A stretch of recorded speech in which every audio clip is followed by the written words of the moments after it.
My name is Jan Harzan. I'm the executive director for MUFON. We are a scientific research organization that basically collects sighting reports from the public and then goes and investigates them. Our mission statement as an organization is the scientific study of UFOs for the benefit of humanity, and we have three primary goals. We investigate UFO reports, we promote research into the UFO subject, and we educate the public on our findings. We have 3,000 members worldwide, many scientists, physicists, PhDs, metallurgists, biologists, all the way down to just the average citizen who really wants to get involved. Some of those have chosen to become field investigators, and they go through our field investigative training courses. They become part of the team in their state or country where they reside, and they actually get engaged in going out and meeting this phenomena head on. We've recently formed a science review board, and that board is made up of scientists from around the United States and around the world to review some of our more significant cases and try to render an opinion on them.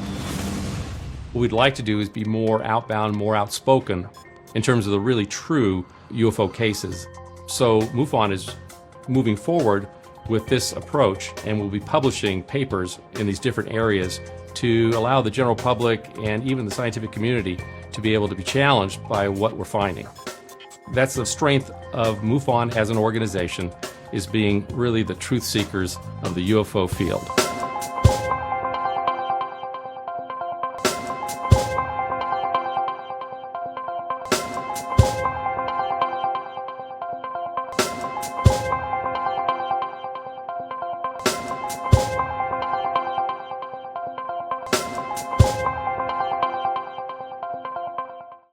The idea behind today's presentation, as has already been put in the brochure, was that it's to be presented like a lawyer presenting a case, and you are to be the jury to decide the evidence that I present to you, whether it's sufficient to prove that UFOs are somebody else's technology. But I want to make it a little bit farther than that. Rather than talking to you, I want to sort of talk to the press, to the public, and most of all to my friends and relatives who, when I first had a sighting in 1975, figured I was crazy.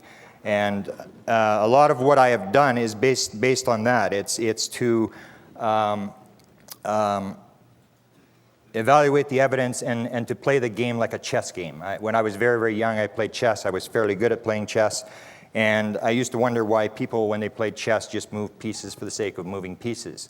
And to me, every move was always a move that you had to play to win, that there was an ultimate reason to move any piece in chess.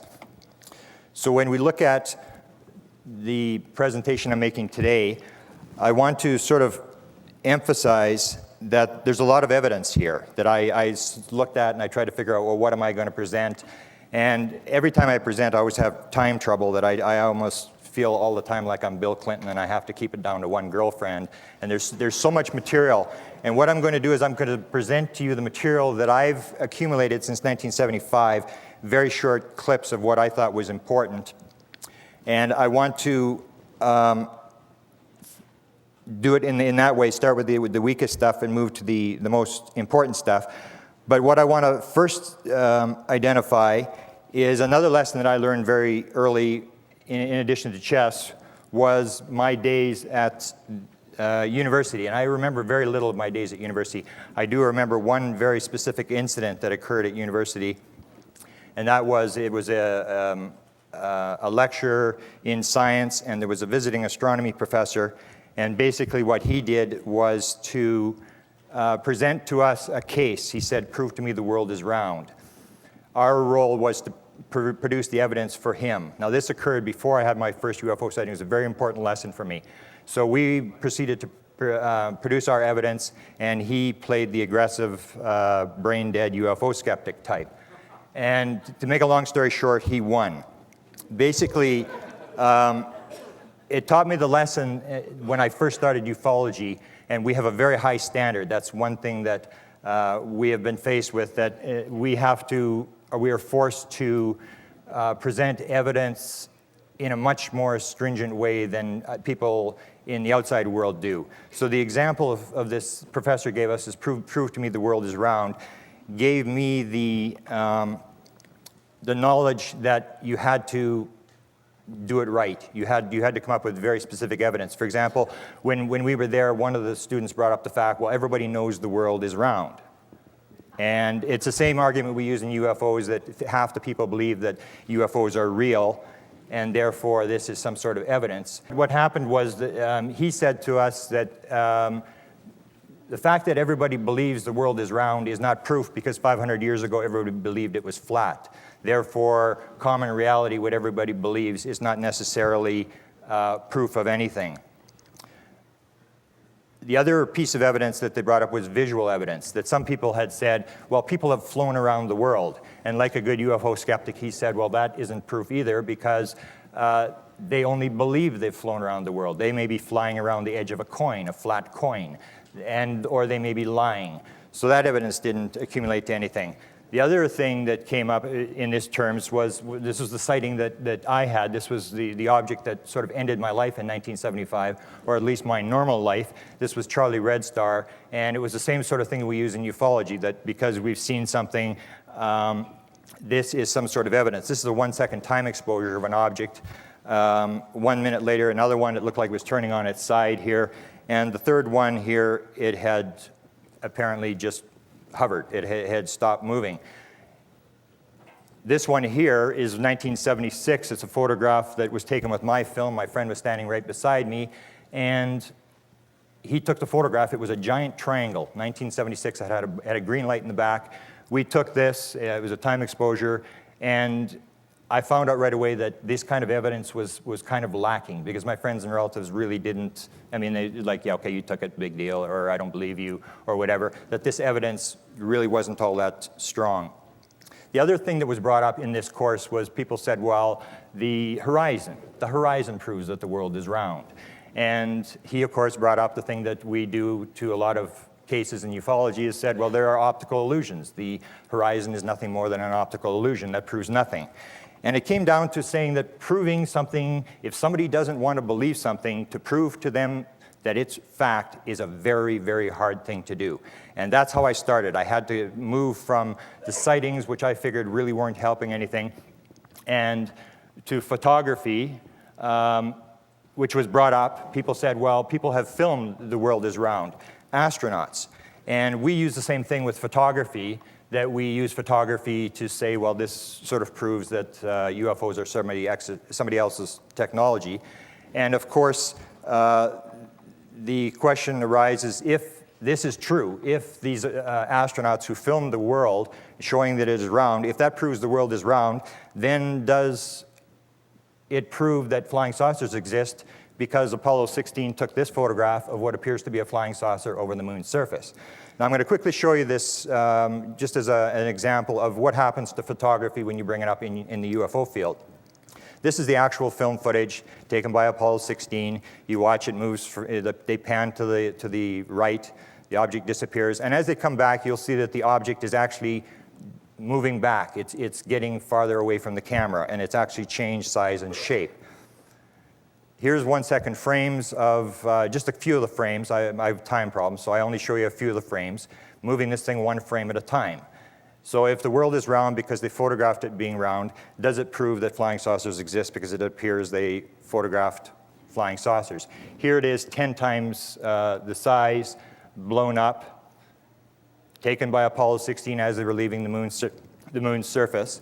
And what happens in ufology is it's so easy to play the skeptic game. Skeptics immediately stand up, as NASA has done for this Apollo 16 footage, and has said, well, all it was an EVA floodlight. And this, they say, is an EVA floodlight photographed out the window of Apollo. Here is an EVA floodlight from Apollo 15. It's in the top corner there, you can see it. And they say that this is the same thing as this.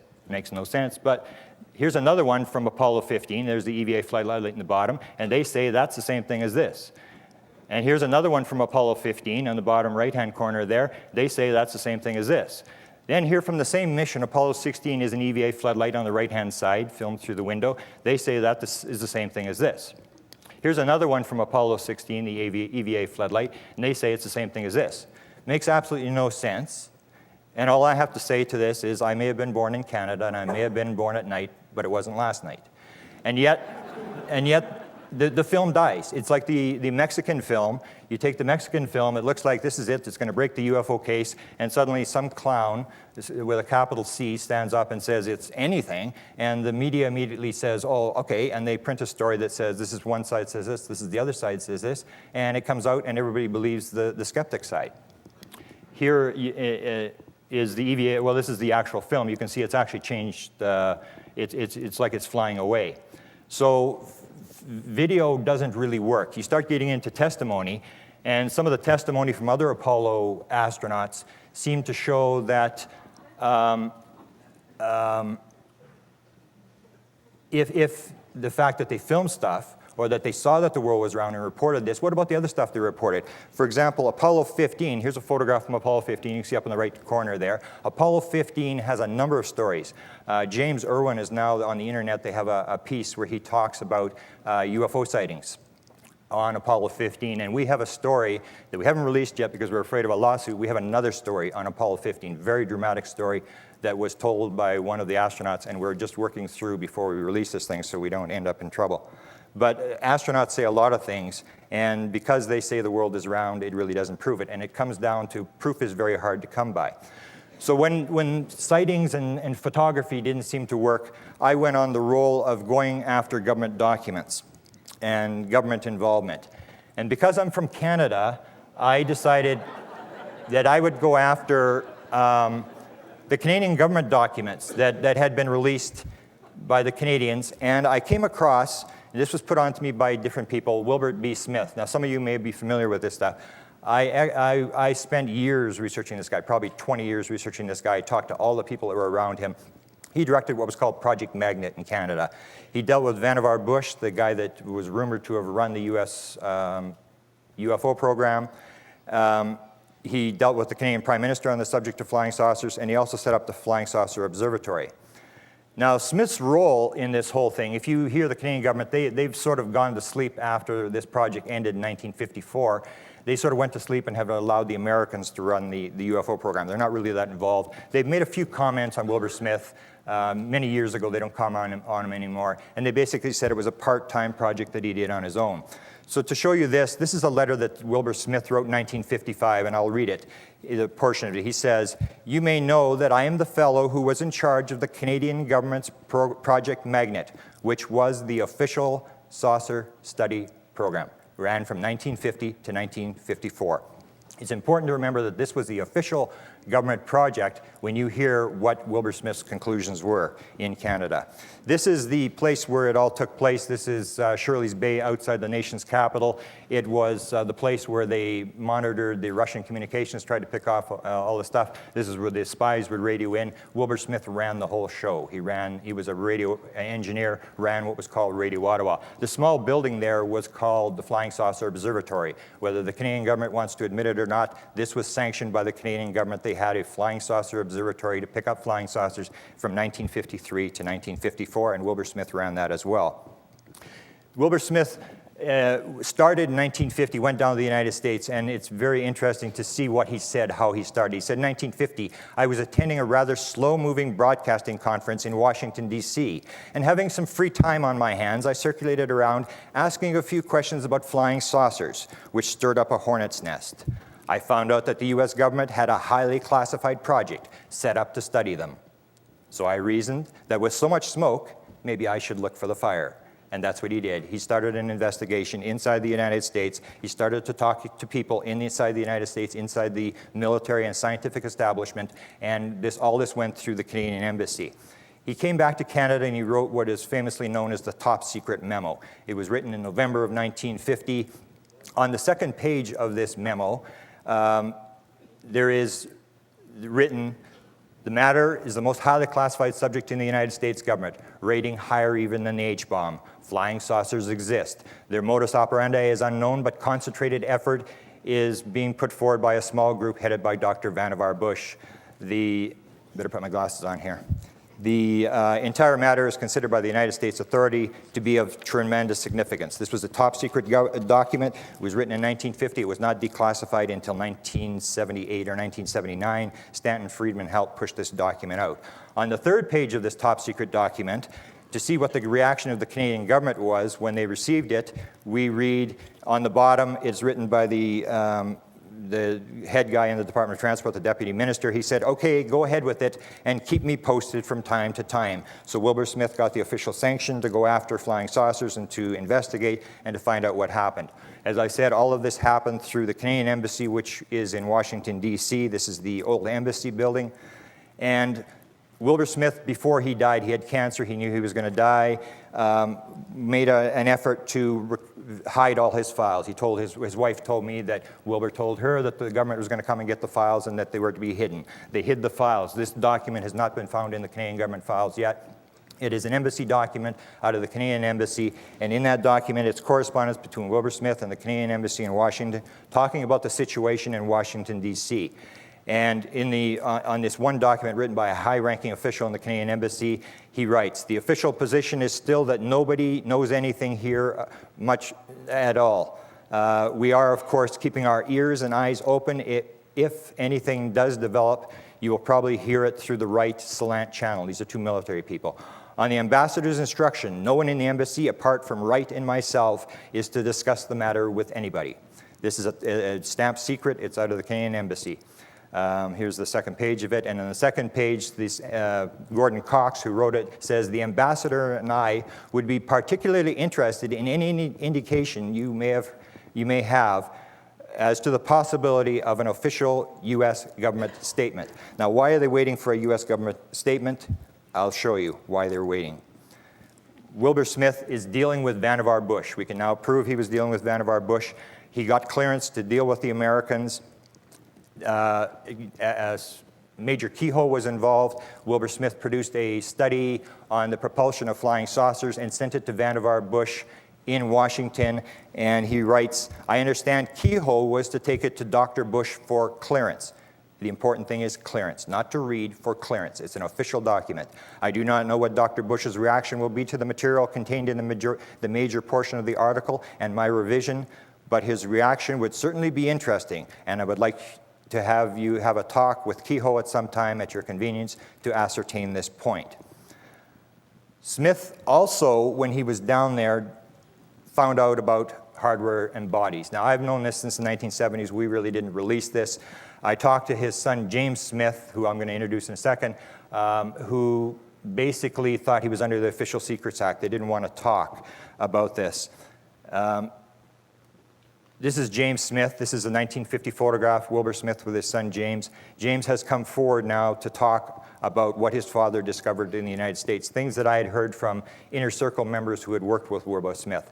And here is an audio of Wilbur Smith talking about UFO hardware that had been sent by the Americans into Canada and that his father had handled. Many times I do remember blue military cars pulling up to the house and leaving packages of things for him to do metallurgical analysis on. And we'd asked him what they were, and he said they were chunks of unidentified things that the military had either shot down or found. Unidentified things, or did he actually use the word flying saucers? Or yes, yeah. On a couple of instances, I remember packages about the size of a loaf of bread coming in. The box would contain a chunk of metal that he'd been told that the Air Force had shot a chunk off of a flying saucer, and they'd already done some analysis of it. And I would like him to have a go at it too. So now, was this the American Air Force, the Canadian Air Force? Well, I don't remember what color the plate it was, but I mean, it came from the States, whether it was delivered to the house by a Canadian. Yeah, so it came from the States. Yeah, that's right. Yeah. You actually saw some of these pieces as well, Jim? Oh yes, and Okay. I saw them when you unpacked the box and what's in there, and take a look at it. How old would you have been then? Well, looking 10 to 17 in that age group. Did you get an opportunity to handle any of them? How would you know what was an unusual-looking piece of metal at the age of I got to 17? handle a few of them. One was a chunk about the size of a brick, semicircular in shape, and a very smooth metal, except where the jagged edges of where it had been disconnected from whatever it belonged to. It was quite heavy in terms of its size. He had analysis done of that one. I remember seeing that particular analysis sheet. Wilbur Smith died in December of 1962. Shortly before he died, he was very sick at the time. He took time to meet with Bob Grove, who was out of the Cleveland Ufology Project. Bob Grove came back, made an audio tape. This is an excerpt from this audio tape made July the 8th, 1962, and Bob Grove talks about what Wilbur Smith told him about handling UFO hardware. During the actual operation, however, of this, when Mr. Smith was on his feet, he was constantly visited by both Canadian government officials as well as American government officials. These were, of course, upper echelon people with attaché cases that were chained and locked to their wrists to make sure, of course, that none of the information was dropped or left behind in a station, a bus station or something. And so he had a number of these visits. They had samples they wanted him to analyze of hardware, that is actually metal that had been found. According to Mr. Smith, the United States military intelligence has tons of hardware. They had readily admitted to this upon interview by Mr. Smith during the time he was director of this research project in Canada, and they have much film. Carol Halford Watkins was a member of the Inner Circle. There was 5 Inner Circle members, very close people who secretly worked with Wilbur Smith. They were from the Defense and Air Force and stuff, and they secretly worked with him on the side. She was the wife of, her husband was an Air Force officer, I believe. She stated that Wilbur Smith, she told us that Wilbur Smith had told her that in the Pentagon they had a room that he had been in and it had hardware. It was like a small museum of small pieces of hardware. Wilbur Smith also wrote about hardware. He writes in a letter written in 1958, "In posting your representative with questions, be sure the questions you ask are exactly what you want to know. If you ask, does the Air Force have saucer hardware, you will get no truthfully. The hardware is not held by the Air Force." To another member of the Cleveland Ufology Project who was asking him about a piece in 1952 that Wilbur Smith had handled, that Wilbur Smith was told had been shot off a flying saucer, he says, "You seem to be most interested in the UFO hardware. There is a great deal of this around, most of it in U.S. official, not U.S. Air Force hands." The same fellow from the Cleveland Ufology Project, C.W. Fitch, interviewed him on the phone. I don't have the audio tape, but I have the transcript. And he's talking about this 52 piece, and he's trying to find out where Wilbur Smith sent it back. He said, "You said that you had to return the piece of hardware. Did you return it to the Air Force, Mr. Smith?" And Smith says, "Not the Air Force, much higher than that." And he said, "The Central Intelligence Agency." And Smith chuckles and he said, "I'm sorry, gentlemen, but I don't care to go beyond that point. I can say it went into the hands of a highly classified group. You will have to solve that problem, their identity, for yourself." This is one of the pieces, I believe it was 1961. There was a huge explosion along the St. Lawrence River. There was 2 huge pieces that the Smith and his people recovered. This is a fragment off one of these pieces that's still held by somebody in Ottawa. Smith did a lot of analysis just before he died on this piece. He said there was micrometeorites embedded. It was exothermic. It had all sorts of weird properties. This is a picture of the thing. It's got a photograph, plastic over the picture, but this was one of the 2 big pieces that they recovered. When I presented the Smith material, a lot of people were very interested, but people are still into, when you get to the heavy material, you get into crash retrievals, and Wilbur Smith, unknown to many people, was actually involved with crash retrievals. Here's a letter that he writes, and he actually talks about, and this is, you remember, this is the head of the official Canadian government UFO study program, and here's what he says about crash retrievals. "I do have knowledge from excellent sources that saucers have," and he spells it in capital letters, "have crashed and fallen into the hands of Earth people. I have even handled some hardware, but all this is buried deep in classification and may as well be in the 4th dimension for all the good it is in establishing the reality of the craft or the people who manipulate them." Wilbur Smith's son again, James Smith, talks about the bodies. Now, this is the one that I had to talk to James for a while and explain to him he wasn't on the Official Secrets Act to tell this story. Here's his son talking about Wilbur Smith talking about seeing the bodies. Jim, you mentioned that he was shown bodies at one point, or something? Yeah, on one of the times, he was in the States a lot, partly due to his work as a superintendent of radio regulations, so he had to deal with frequency allocations and channels, radio and that sort of business. So he was frequently on committees in the States where they were working out joint frequency allocations, for example. And on several occasions he was invited off to be shown things along this line. That was pretty well under the Official Secrets Act, he told us. However, just before he passed away at 62, he felt the Act couldn't get him any more than that. So I did ask him, and he said yes, he saw the bodies. Did he describe them at all? Do you recall any? Not that I can recall, except that the descriptions that had sort of been out and about were fairly accurate. I think there were descriptions of smallish types. I don't know about necessarily the coloring, but no, I don't remember a lot of those details. I just read it satisfied my curiosity that he had seen them and that they were real. On that interview, he didn't talk about the crashed saucer. I knew that Wilbert Smith had seen a crashed saucer. I'd known that story for many years. So I phoned James up and I asked him to give me a tape on the crashed saucer. Buchanan told a story about crashed flying saucers, like you mentioned the bodies. Yeah. And I believe Buchanan mentioned a story about your father had seen a crashed saucer at a Air Force base outside of Washington. That's right. Did you ever hear that story? Yes. Oh, okay. So that is. Okay, your father told you that, or you just heard that from one of the other people? No, my dad told me that. Another strange one that we pulled up was the Frank Scully, who Wilbur Smith was very interested in this book. It came out in 1950, the same time that he went down to the United States to start this investigation. And he had actually done some interviews. I don't know if it's the next slide, but he had talked to a scientist in the United States. Oh, here it is. Okay, he talked to a scientist by the name of Dr. Robert Sarbacher, who had a scientific laboratory just down the road from the Canadian Embassy. The Canadians had actually used them for various things. And Smith asked him, he said, I've read Scully's book on the saucers and would like to know how much of it is true. And Sarbacher says to him, the facts reported in the book are substantially correct. So Wilbur Smith was basically working on the premise that the Scully book was right. A story that came out a number of years ago is an indicator that some of the Scully stuff may have been true, and that is that Smith's son never released the fact that his father had seen the bodies and the crafts till 2002. This story goes back. It's told by Harold Sherman, who was a prominent writer, and it was written up in the book UFO Dynamics by Bernhard Schwartz. And this was 1983, and the story apparently was told in the 1970s. This is long before Wilbur Smith was known to have seen the bodies. Now, the majority of the stuff that came from Frank Scully's book came from Silas Newton, who was a friend of Harold Sherman's.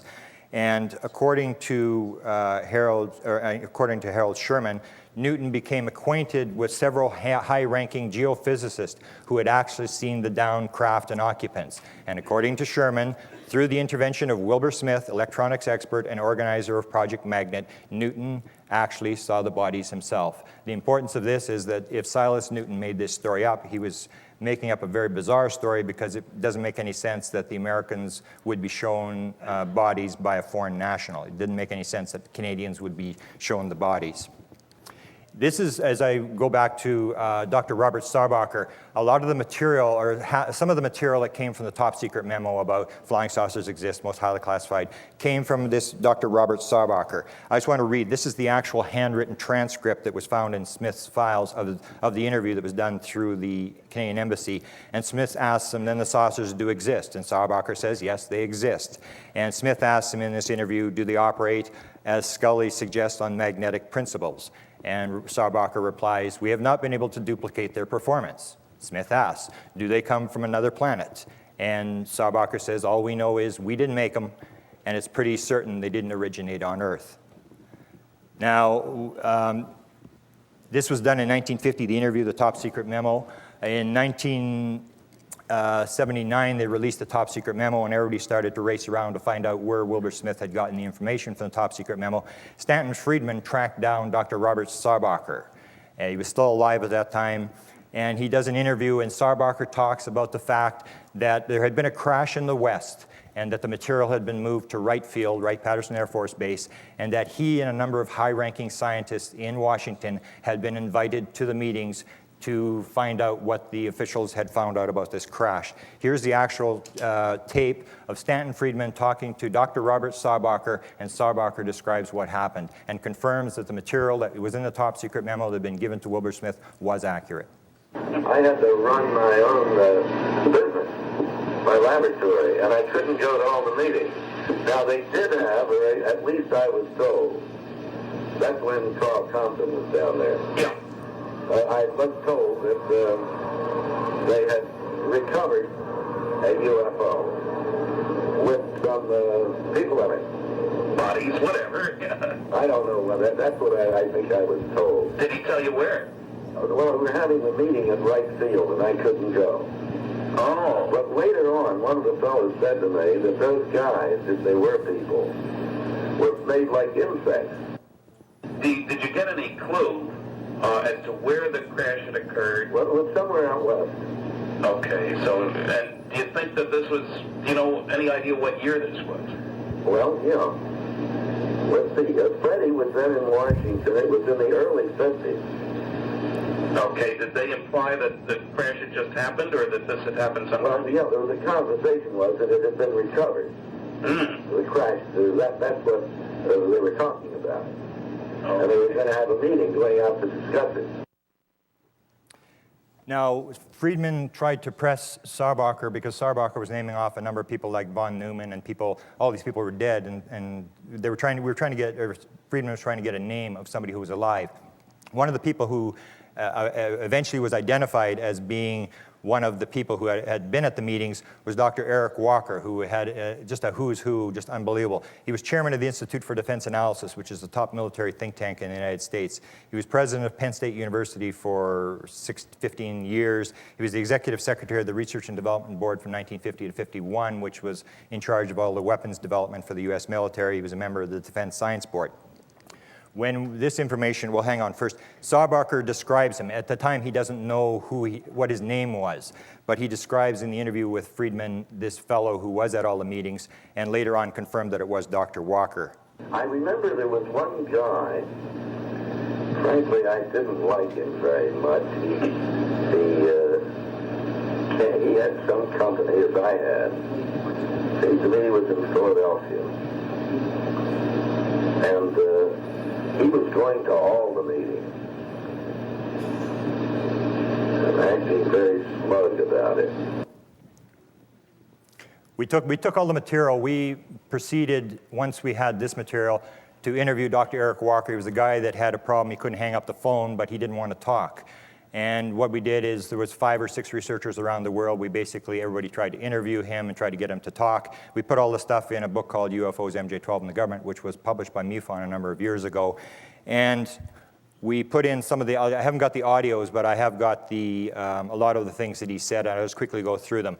When he was first approached, did you go to the meetings at Wright-Patterson Air Force Base? He said, yes, I attended the meetings concerning that subject matter. Why do you want to know about that? In most of his interviews, he would always say, this is a subject I don't talk about. He told us numerous times, various researchers told us, you are delving into an area that you can do absolutely nothing about. So why get involved with it or concerned about it? Why don't you just leave it alone and drop it? Forget about it. He said only a few are capable of handling this issue. Unless your mind ability is like Einstein's or otherwise, I do not think you can achieve anything. When the MJ-12 document was released at the MUFON conference in 1987, days later, Bill Steinman phoned up Dr. Walker and he said, I've got this MJ-12 document, I want to know. He didn't refer to the MJ-12 document, he cut him off. He said, I have known of MJ-12, I have known of them for 40 years. That was 1987, the MJ-12 document was released. 40 years earlier is 1947. Sometimes he did talk. He was asked, have we captured anything? We must have. And he said, sure.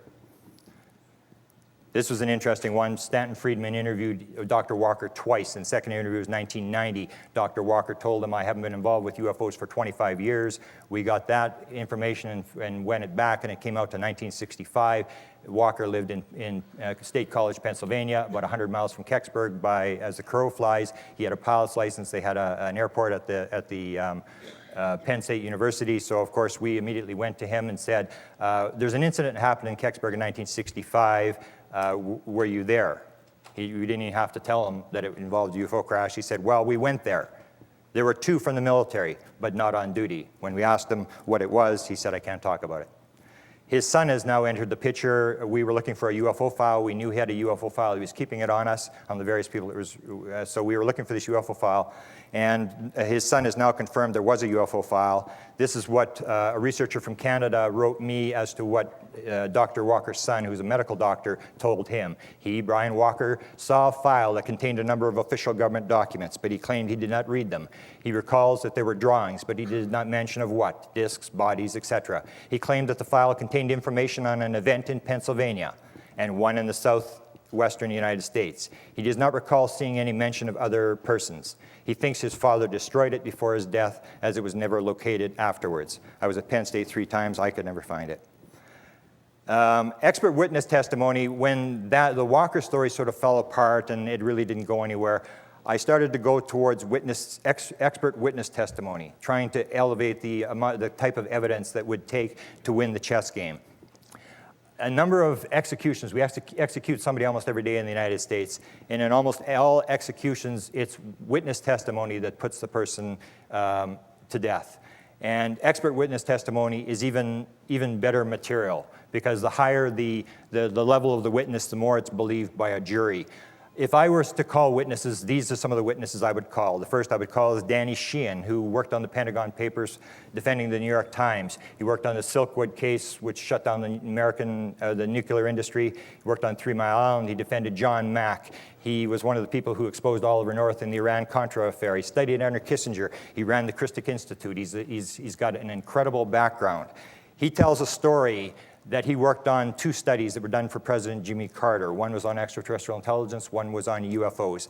He tells a story that Marcia Smith, who is still in the government, she's still working for the Congressional Research Service, commissioned him to work on these studies, and that he said in order to do this, he would have to see the classified Blue Book files. Here's Danny Sheehan talking about what he saw in this building, which is the Madison Building. It's one of the 3 buildings of the Library of Congress. Back in 1977, when I was asked to participate as a special consultant to the Library of Congress research group analysis for President Carter, I was given access to the Project Blue Book files, the classified sections of them, during the preparation for a seminar, which I was asked to present to the top 50 scientists at the Jet Propulsion Laboratory in California in the SETI program. And in that context, I was allowed to review the classified sections of the Blue Book project. And in that section, I came across absolutely clear pictures, photographs of a UFO that was on the ground. It had apparently crashed. It was stuck in the side of an embankment. There was snow all around in the photographs, and there were United States Air Force personnel in the photographs, measuring this particular craft, taking photographs of it. You could see them in the number of these photographs, and then there were actually close-up photos from different perspectives of the vehicle, and they actually had insignia on the side of the vehicle that they had taken some close-up pictures of. And so, I mean, when I saw this, in the context where I'd been allowed into this room downstairs in the new building of the Library of Congress, it hadn't even been opened yet. This was a brand new building. They had a big special room downstairs. There were Air Force guards at the doors. When I actually saw these photographs in the files, I said, well, look, now that I've seen this, and I know that the United States Air Force has these photographs, that they've got this vehicle, they've obviously got it. Here are the photographs. Of the 2 studies, when I interviewed Danny Sheehan, he talked about the 2 studies that were produced. He saw them before they went to the House of Representatives. In the one study, which was the extraterrestrial intelligence study, Danny Sheehan mentioned this as being in the study that went to Jimmy Carter. She went forward and supervised 2 of the final studies. The first study reached the conclusion, and this is an official United States government Congressional Research Service report that was prepared by the Congressional Research Service Science and Technology Division and sent to the Science and Technology Committee of the House of Representatives, who in turn sent it to the President. And in this report, they concluded that there were from 2 to 6, at least from 2 to 6 highly technological, intelligent civilizations other than that on our planet here in our galaxy.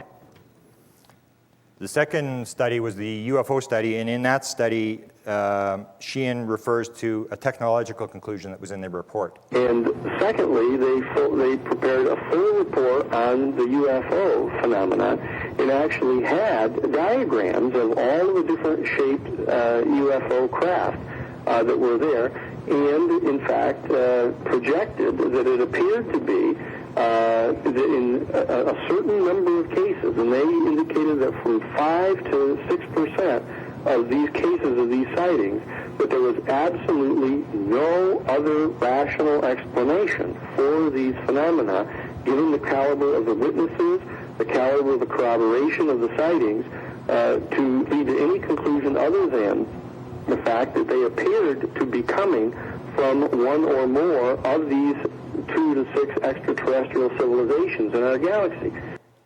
As a sidelight to this, when I presented this material at the X conference, I was approached by a congressional staffer who was absolutely horrified that she did not know that these congressional research reports had been put out. And I said, well, Danny Sheehan said he'll testify in front of Congress, he'll talk to anybody in Congress, he will swear under oath that these events occurred. Marcia Smith is still there. She said, well, I'm going to get to the bottom of it, and if I don't get to the bottom of it, I'm going to my congressman, he'll defend me, and I'm going to get to the bottom of this. 2 weeks later, she was telling me how busy she was and how her phone was tapped and how she couldn't help me. It is a tough thing to break through. This is a case where the witnesses are all still there, the people are still in the government, everything is together, and I just can't believe that we can't get to the bottom of this story. The other witness I would call is in connection with the Jackie Gleason story. This is a story that occurred in connection with President Nixon. Gleason had spoken to a number of presidents on UFOs. I believe he said 3 presidents on UFOs. Was terribly interested in the paranormal phenomena. He lived just outside of Miami on a golf course, and that was very near the White House, or the Southern White House, which Nixon had at Key Biscayne, Florida. They were very good friends. They would golf together. He was a contributor. He was a Republican, contributed to the Nixon's campaigns.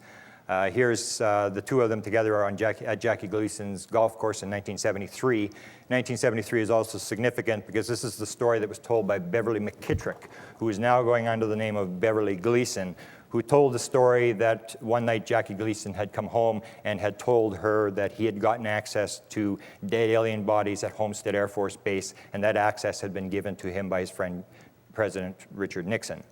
The significant thing of this is that Nixon spent 293 days at the Key Biscayne compound, and he made 92 trips there. Every trip from, I guess, Andrews Air Force Base, he would fly to Homestead. He landed at Homestead every single time, would fly by helicopter from Homestead to the compound. So he would have known the base like the back of his hand. The story was written up by Beverly McKittrick in 1983 in the National Enquirer. She puts the whole story in there. The significant part about this is she's still around. Researcher David Rudiak and I tracked her down, and Kenny Young, out of a researcher, has interviewed her in the last year twice. She's maintaining the story. This happened. This whole story about the bodies is, as far as she's concerned, true. The other witness I would call would be Shirley MacLaine. The Shirley MacLaine story started with actor Nicolas Cage appearing on the David Letterman show. He tells the story that Shirley MacLaine had told him, that Jimmy Carter had told her that he had seen the bodies in the craft. It's a story apparently he's still standing by, and Shirley MacLaine appears on the Larry King show 2 weeks later, and she is approached, or a phone call comes in from researcher Art Greenfield out of Florida, and he asks her the question, and here's the actual audio tape of what Shirley MacLaine says. Good evening, Larry and Shirley. Hi. About 2 weeks ago, Nicolas Cage was on the Letterman show and said that Shirley had told him that President Carter had told her he had seen recovered alien spacecraft and aliens in the hangar. Could you tell me exactly what President Carter said? He didn't tell me that, but he told me many times that when I first rode out on a limb, that he would support me, that it was true, that there were occupants. Why should we be the only people in the universe? He wanted to shine the sunshine laws on intelligence, to expose it, to see how the people would react. But but he didn't and wouldn't and couldn't, as he explained to me.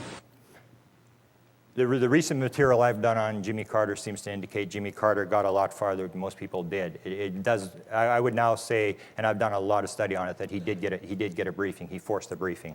The other witness that I would call would be Steven Spielberg, who has had many contacts with various presidents. There's two particular stories I'd like to deal with. The first one deals with Jimmy Carter. There was always a story that NASA put money into Close Encounters of the Third Kind, and that Jimmy Carter had a private briefing or had a private screening of Close Encounters. The Philadelphia Inquirer said that Jimmy Carter's favorite movie was Close Encounters of the Third Kind. When I went to the Carter Library, I tried to track this whole thing down and find out whether they had ever met. And the White House records can tell you how many times they met with the president, how many times they talked on the phone. Any contact with the president is religiously cataloged by the White House. And they had absolutely nothing on Steven Spielberg ever having any contact with Jimmy Carter. So we did an alpha search, which pulls everything they've got. And what we found, it was a very strange thing in the Carter file, the alpha thing. All it had in the Spielberg file was one photocopied photograph. And this is the one here. It's just a photocopy. And you can see it's Spielberg on the right-hand side. You can see it's Jimmy Carter on the left-hand side. And the archivist, who was very interested in UFOs, said that's not Rosalind Carter in the middle. But anyway, what they had done is they had put the paper, the actual letter over Jimmy Carter's face, and it says, the president thought that you would enjoy receiving the enclosed photograph. And then on covering Steven Spielberg, they have Steven Spielberg's address and the envelope. So this was something that I'm sure that they could clear up as to the whole, whether Jimmy Carter had contacts and had seen this thing privately. It's not in the records. The one that is in the records is the Reagan. In June of 1982, Steven Spielberg went to the White House and showed E.T. the extraterrestrial to President Carter and President Reagan and Nancy. When I went there, they were very, all they would release is this one photograph to me. They wouldn't tell me anything about who was in the room. They wouldn't even tell me how many people were. And when I pressed the issue, I said, well, what's going to be released if you tell me how many people were in the room? And all they would release to me is there were 37 people in the room for the screening of E.T. the extraterrestrial. The important thing is that Steven Spielberg told the story to Jamie Chanderay, another producer in Los Angeles, that near the end of the movie, E.T. the extraterrestrial, Reagan had leaned over to him and said, I bet you there aren't 6 people in this whole room know how true this story is. When we tried to, Billy Cox from Florida Today, and numerous people tried to contact Spielberg. Spielberg will not talk about this. His publicist says he won't comment on private conversations with the president. The key witness, if we're going to have a jury and we're going to have a trial, the key witnesses that you need are the presidents. When I went through the thing, I went through photographs, I went through Wilbert Smith, went through Sarbacher, went through Walker, went through the crash retrieval. When I saw the presidents, when I saw the opportunity to look at presidential files, I suddenly realized that this game could be won, that you could get a checkmate move on this thing. The presidents are extremely important for a number of reasons. They're the constitutional head of the military. If we believe that the military is collecting the material, all the best material from the military should end up on the desk of the president. They're also important because they're the constitutional head of the executive branch. If it's not the military, then it's the executive branch, whether it's NSA, CIA. He controls all those different institutions as well. Therefore, the best information out of NSA and CIA should be sitting on the president's desk. He should have the best material. The most important thing about the president is he is the ultimate authority. He is the person that if he says UFOs are somebody else's technology, it's over. It's also very important because in almost all the other UFO incidents, whether it's photographs or eyewitness testimony, a skeptic can always trump it by saying something stupid. There's nobody that can trump the president. You can't say the president shouldn't have known, the president didn't know, or anything like that. The president is the ultimate authority. And as I said, if the president comes out and says UFOs are somebody else's technology, you might as well strike up the band and play the last waltz because the party is over. It's that important. So I went on a mission to try to find out what the presidents knew, and the presidents have had a lot of involvement with UFOs. The first that I'll refer to is General Robert Landry, who in his oral history at the Truman Library states quite clearly, he was the Air Force advisor to Truman, He stated quite clearly that he had briefed the president every 3 months from February of 1948 until the president left office in January 1953 on UFOs, but he did it orally, so there's no record. This is a story that sort of goes to the Jimmy Carter thing. This is another one that was told by Marcia Smith, the one that gave Danny Sheehan access to the files. And the story that she told was that President Jimmy Carter, when he was coming into office, asked for the UFO files from then CIA Director George Bush, who was the CIA Director for President Ford, and that he had been denied the files. In terms of Jimmy Carter, he went into office, he tried to force the issue, he wanted to get the files out, but what most people don't know is that Jimmy Carter had a sort of a side to this thing, that there was one exception, and here's the actual audio tape of Jimmy Carter talking about the one exception to UFOs that he wouldn't release, which is basically continue the cover-up. I don't see any reason to keep information like that secret, but there may be some aspects of the UFO information that, with which I'm not familiar, that might be related to some secret experiments that we were doing that might involve our national security or new weapon systems. I certainly wouldn't release that. But if it was something removed from our national security, you know, in my opinion as president, I would go ahead and release it. I see nothing wrong with that.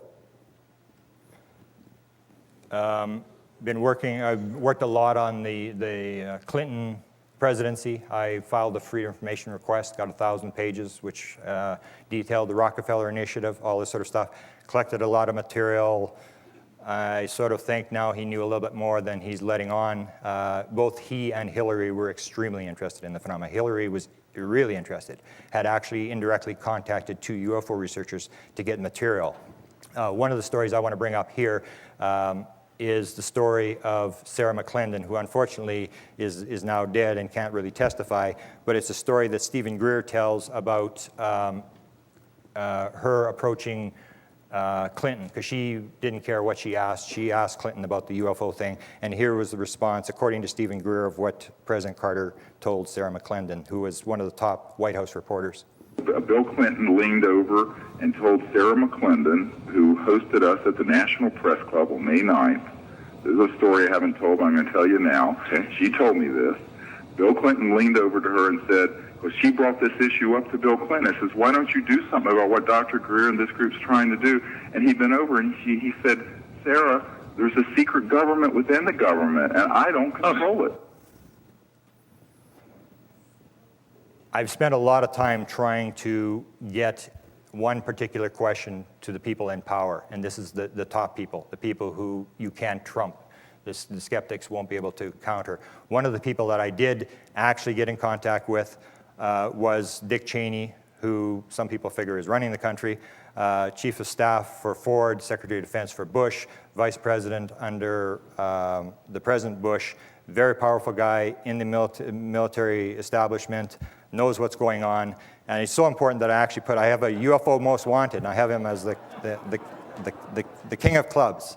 I have lots of them, but here is my actual question to him on the Diana Rehm show, which is out of Washington, D.C., and I guess he was caught off guard. He probably never had a UFO question before. He actually makes a mistake. Listen very carefully. Here's myself asking him, and he's speaking from the White House, and I think it was the last time he ever went on a radio talk show. Good morning. Mr. Cheney, I have a question. Since the statement made by George Bush last July, there's been a vicious rumor circulating in the UFO community that you've been read into the UFO program. So my question to you is, in any of your government jobs, have you ever been briefed on the subject of UFOs? And if you have, when was it and what were you told? Well, if I had been briefed on that, I'm sure it was probably classified and I couldn't talk about it. Is there investigation going on within this administration, Mr. Vice President, as to UFOs? I have not come across the subject since I've been back in government, I guess since January 20th. All right. I've been in a lot of meetings, but I don't recall one on UFOs. Okay, let's go. Okay, you can see he said it was classified. If it's classified, there's documents. If there's documents, they haven't let them out. And okay, if there's documents, they haven't let them out. And if they haven't let them out, there's a cover-up. I was very surprised he said it was probably classified. This is a story that when I got into this thing, somebody came to help me. Now, because I can't tell you who made the phone calls and which presidents were talked to, just consider it a rumor in the UFO community, but I can assure you this happened. 2 presidents were contacted off the record, and basically they were asked the question about, is this somebody else's technology?